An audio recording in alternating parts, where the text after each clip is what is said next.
আসসালামু আলাইকুম। আজকে নতুন একটা ব্লগ নিয়ে আবার চলে আসছি। আজকে আপনাদেরকে নতুন একটা রেসিপি রান্না করে দেখাবো। সেটা হচ্ছে কলার থোড় ভাজি চিংড়ি মাছ দিয়ে। আপনারা চাইলে শুধুও ভাজি করতে পারেন, তো আমরা একটু মাছ দিয়েই করব। তো আমাদের পাশে বাগান ছিল একটা ছোট, তো বাড়ির পাশেই, তো সেখানেই চলে গেলাম। যদিও অনেক কলা গাছ ছিল, কলা হচ্ছিল, তো থোড় পাওয়াটা খুব সম্ভব হচ্ছিল না। খুব খুঁজে 3টা থোড় পেয়েছি। সো এই 3টাই নিয়ে নিব, 3টা দিয়েই মোটামুটি ভাজি করতে পারবো।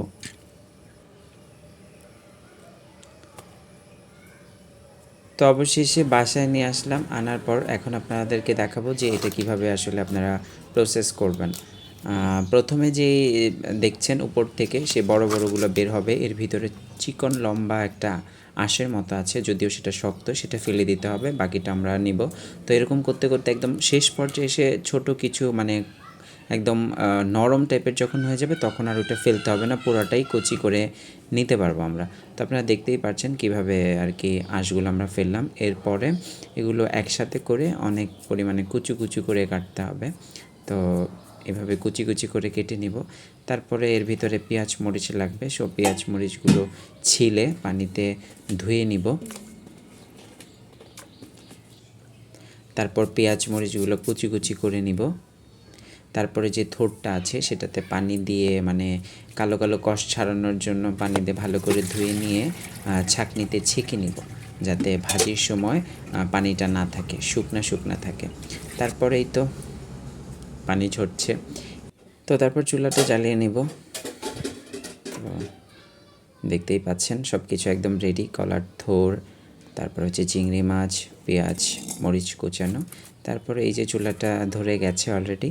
এরপর কড়াইটা বসিয়ে দিব, 2 টেবিল চামচ পরিমাণ তেল দিব। দেওয়ার পরে তেলটা গরম হয়ে আসলে পেঁয়াজ কুচি যেটা করে রেখেছিলাম সেটা ছেড়ে দিব।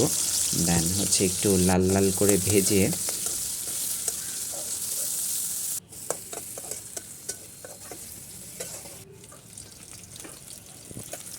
ভেজে নেওয়ার পর মরিচ দিয়ে দিলাম। তারপর দিলাম হচ্ছে হলুদের গুঁড়া, মরিচের গুঁড়া, তারপরে হচ্ছে দিলাম ধনিয়ার গুঁড়া। দেন হচ্ছে চিংড়ি মাছ দিয়ে একটু কড়া কড়া করে লাল লাল করে ভেজে নিব।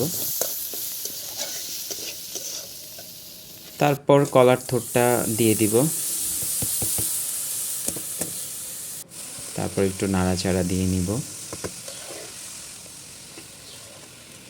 তো নাড়াচাড়ার পর ঢেকে দেওয়ার পর উঠিয়ে তারপর লাল লাল করে ভেজে নিব। তো দেখতেই পাচ্ছেন কত সুন্দর ভাজি হয়েছে। আপনারা চাইলে বাসায় এটা ট্রাই করতে পারেন, খুবই মজা ছিল। অবশেষে নামিয়ে নেব এবং পরিবেশন করব চিংড়ি মাছ দিয়ে কলার থোড় ভাজি। ধন্যবাদ সবাইকে, ভালো থাকবেন সবাই।